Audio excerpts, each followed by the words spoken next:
بسم الله والصلاة والسلام على رسول الله صلى الله عليه وسلم.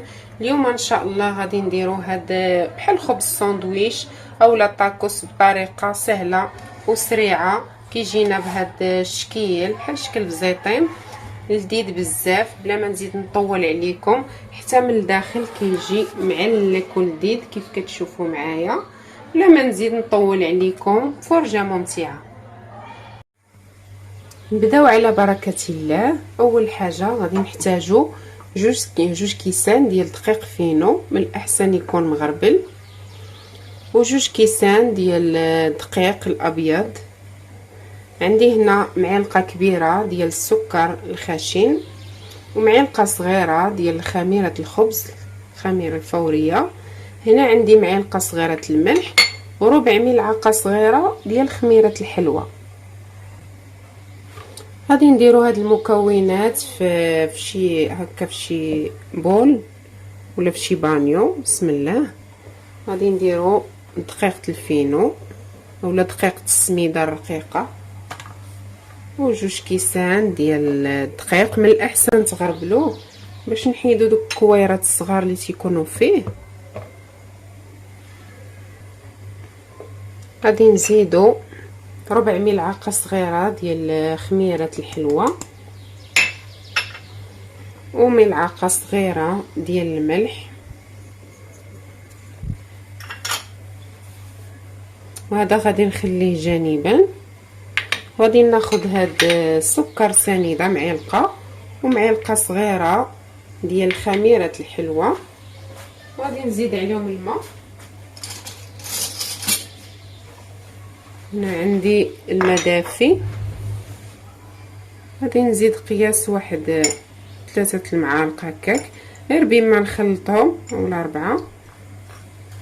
كنخلط هاد المكونات وغادي نغطيهم غير حتى تفاعل لينا الخميره،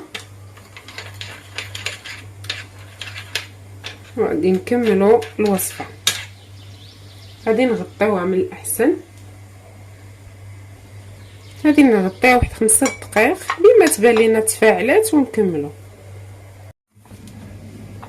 كتبدا تفاعل لينا الخميره، كيوليو هكا فقاعات. صافي غادي نزيدوها الخليط ديال الدقيق ديالنا. بسم الله. غادي نكبوها هي وداك السكر،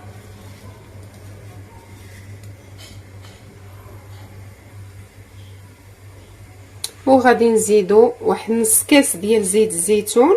انا هنا درت نص كاس وزدت عليه 4 كاس تقريبا ديال الزيت نباتي، ولا تقدروا ديروا ديريكت كاس لاروب ديال زيت الزيتون على حساب الحاجه اللي متوفره. صافي بقى لينا غير نخلطوا هاد المكونات.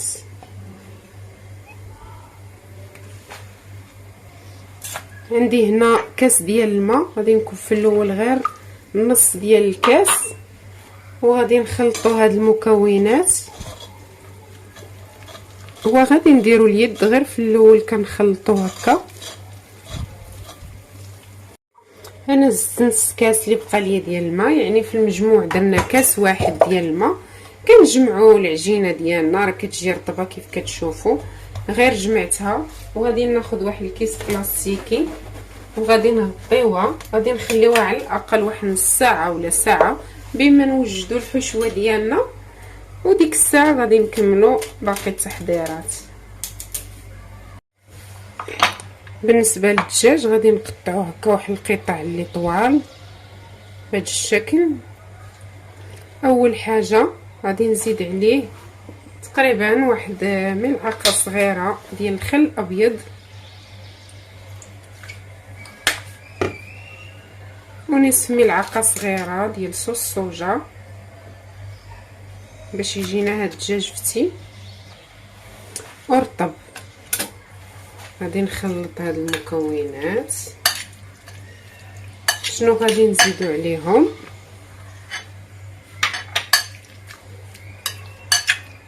غادي نزيد عليهم هنا عندي 2 ريوس ديال الثومه اللي محكوكين، قياس واحد ملعقه صغيره، وهنا عندي ملعقه كبيره ديال المطارد اولا الخردل. غادي نخلط هادو، عاد نقول لكم التوابل شنو درنا فيهم.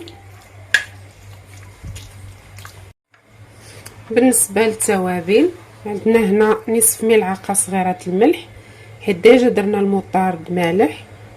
ملعقه صغيره ديال بودره الثوم، لما كانش بلا ما ديروها حيت ديجا درنا الثوم مع الدجاج.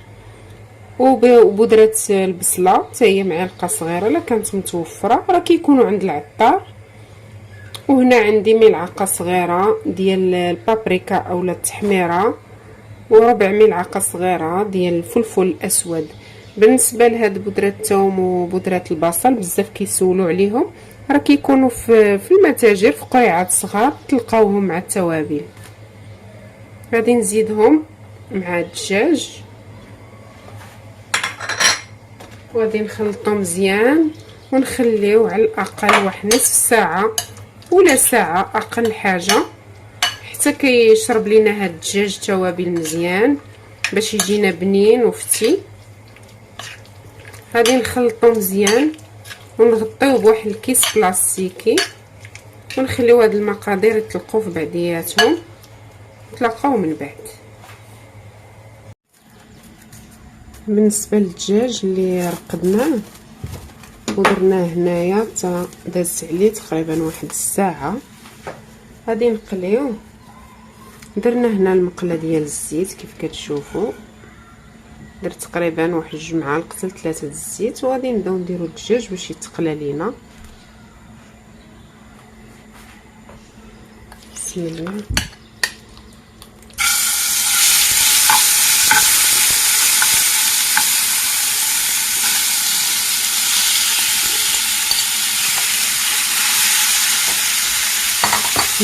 بالنسبه للنار درناها مرتفعه باش ما يبداش يتنيه لينا الماء ودغيا يتقلى الدجاج.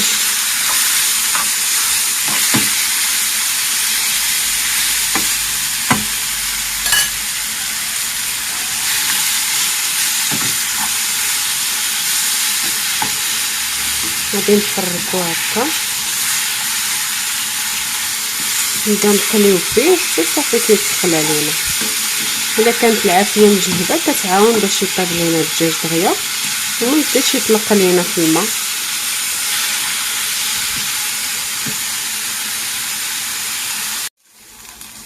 كنبقاو نحركو على نار مرتفعه حتى كيبان لنا الدجاج صافي طاب كيولي يتقسم، وغادي نطفو عليه النار.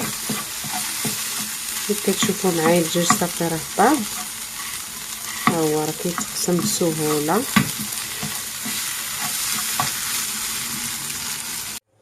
بالنسبه للعجينه حيت الحال سخون درناها في الثلاجه باش كملات الخميره ديالها، حتى الكفته راه درناها في الثلاجه حتى كنحتاجوها. ودابا غادي ناخذوا العجين ديالنا اللي ديجا خمرات، غادي نحطوها فوق سطح العمل، غندهن بواحد شويه الزيت. صافي كناخذوا العجين ديالنا كنحيدو منه داك الهواء اللي كيكون لداخل، وكنحاولوا نشكلوا العجينه بحال هكا في سطر واحد باش نقسموها لقطع صغيره اولا الكويرات صغار. دابا غادي نقسموا العجين ديالنا، غادي نبداو في الاول من النص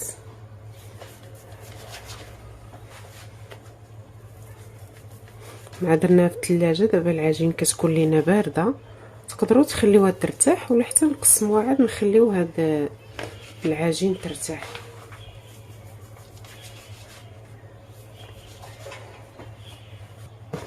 يعني غادي يجيونا 8 ديال الكويرات، غادي نديرها غادي نشكلهم كويرات صغيره وغادي نخليوهم يرتاحوا. من بعد نبداو نشكلوا كويرات صغار.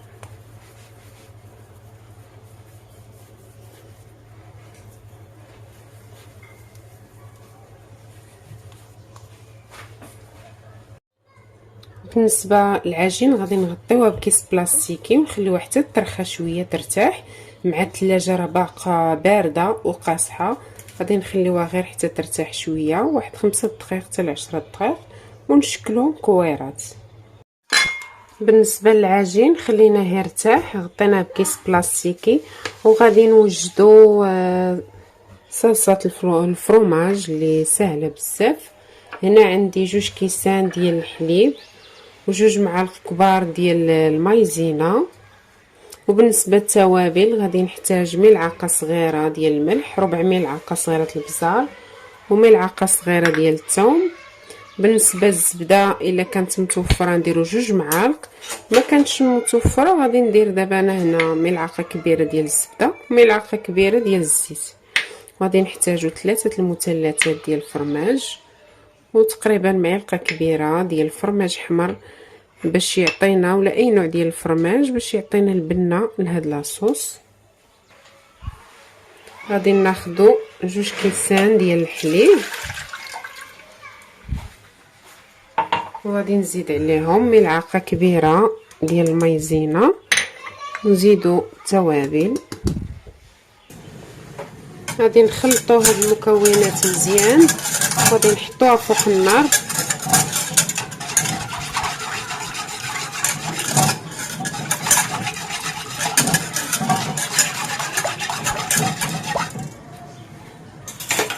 غادي نزيد واحد المعلقه كبيره ديال الزيت، وغادي نزيدو الزبده. كيف قلت لكم الا كانت الزبده ديروا 2 معالق كبار د الزبده، الا ما كانش ديروا الزيت.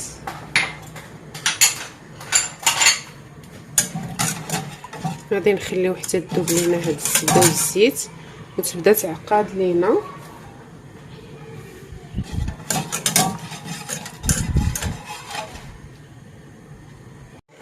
راه كيبان لينا هكا الخليط بدا كيعقد، صافي غادي نطفيو عليه.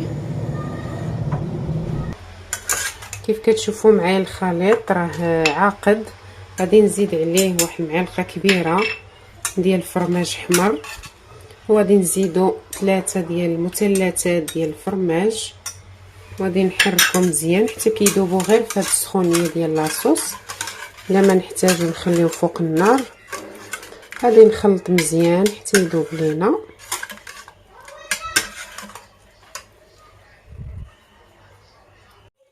كيف كتشوفوا معايا التعليكه ديال الفرماج كيجينا معلك.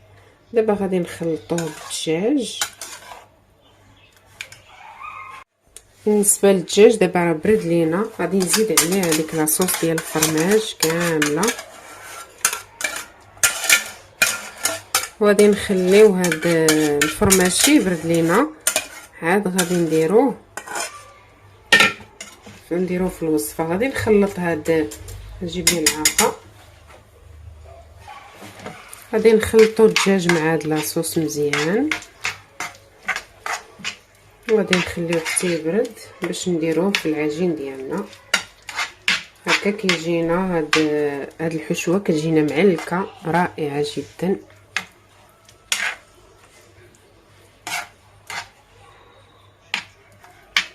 صافي غادي نخليه.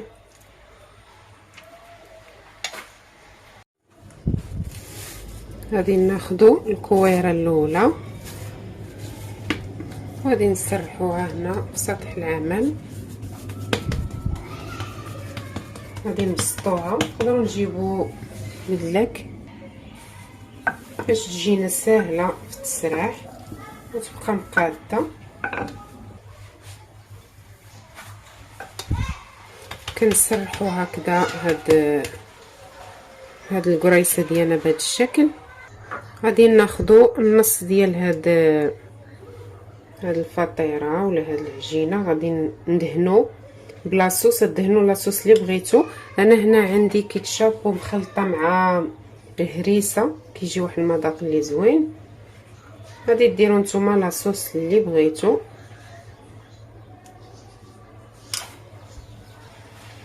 وغادي نديرو هنايا الفريت اللي كنكونوا قادينها من قبل.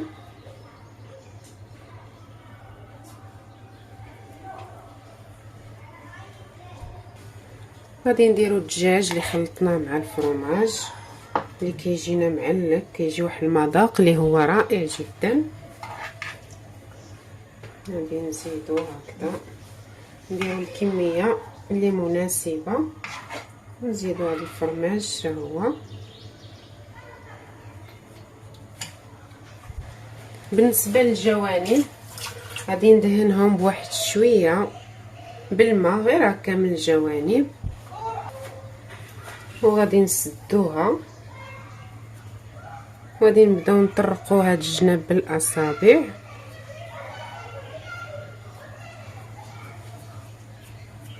باش تبقى مسدوده لينا ما تحلش. وباش نزيدو نضمنو تبقى مسدوده لينا غادي ناخذ واحد الفرشيط وغادي نبدا نضغط هنا في الجوانب بهاد الطريقه. في هذا الوقت درنا المقله ديالنا تسخن، حتى كتسخن مزيان، وكنديروا النار مهيله باش كطيب لينا هاد الرغيفه ولا هاد الخبز اللي درناه على شكل طاكوس، باش يطيب على خاطرو ويطيب مزيان من الداخل. المقلاة عندنا سخونه، غادي نحطو فيها هاد الفطيره ديالنا اولا هاد خبز الطاكوس، والنار عندنا على نار مهيله، غنخليوها حتى طيب على خاطرها. نفس الطريقه غادي نبقاو غاديين بها، غادي نسرحو بالمدلك باش يجينا ساهل.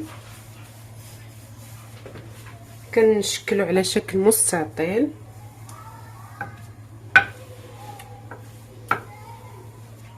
غير بهذا الشكل، ما كنرقوهاش بزاف كاع.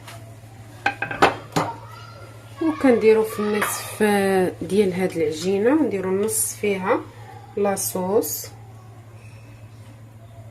اللي بغيتو. فاش كنديرو لاصوص غادي نديرو الفريت، تقدروا ديروها ولا ما ديروهاش، حتى هي كتزيدنا واحد البنه حسب الذوق ديالكم. كنحطوا الفريت وصافي، وكنحطوا الدجاج بلاصوص اللي حضرنا. طريقه سهله كيف كتشوفوا. بسم الله. الدجاج اللي كنوسعوه هكذا، لاصوص ديالو اللي كتجي لذيذه بزاف.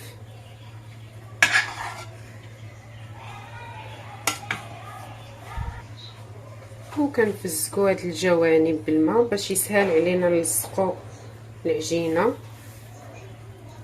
فاش كنبداو نلصقوا راه كنبداو نطرقوا هاد الجوانب مزيان، وكنعاود بالفرشيط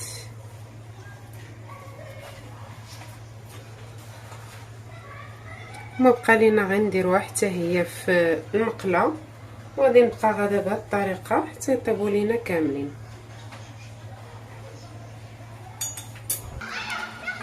غادي نشوفوا الاخرى، قلبوها للجهه الاخرى.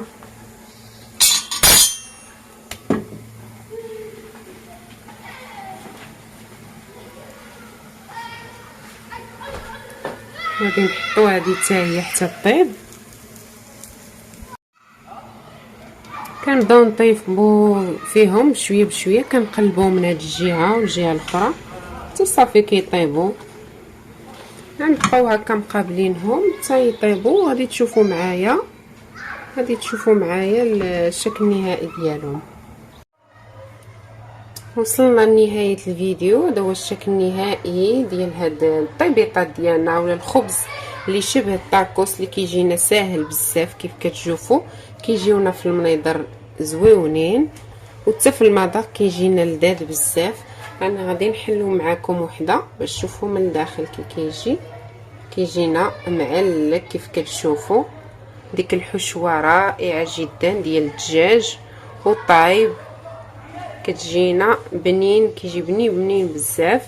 الصوره كتدوي على راسها. نتمنى يعجبكم الوصفه ديال اليوم وديروها حتى نتوما في ديوركم وتستمتعوا باللذه ديالها. بلا ما نزيد نطول عليكم، الى الملتقى ان شاء الله في وصفات اخرى في قناتكم ساميه فود.